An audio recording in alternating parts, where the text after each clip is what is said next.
మహాభారతం కేవలం ఒక యుద్ధ కావ్యం కాదు, అది మన జీవితానికి దిక్సూచి. ఇందులో ప్రతి పాత్ర మనకు ఒక హెచ్చరికనే చెప్పాలి. పిల్లల కోరికలను అడ్డు అదుపు లేకుండా తీరిస్తే వారు చివరకు మన నియంత్రణ దాటి వినాశనానికి దారితీస్తారని కౌరవులను చూసి నేర్చుకోవాలి.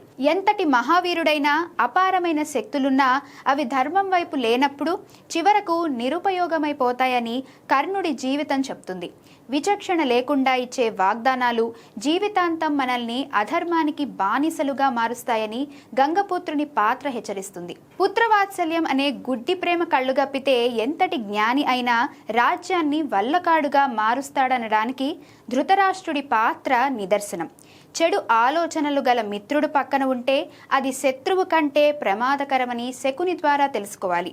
యోగ్యత లేని వారికి అందించిన విద్య వినాశనానికే దారితీస్తుందని అశ్వత్థామ పాత్ర మనకు తెలియజేస్తుంది.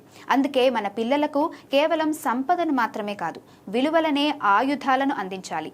ఈ జీవిత పాఠాలను ప్రతి బిడ్డకు వివరించడం తల్లిదండ్రులుగా మన బాధ్యత.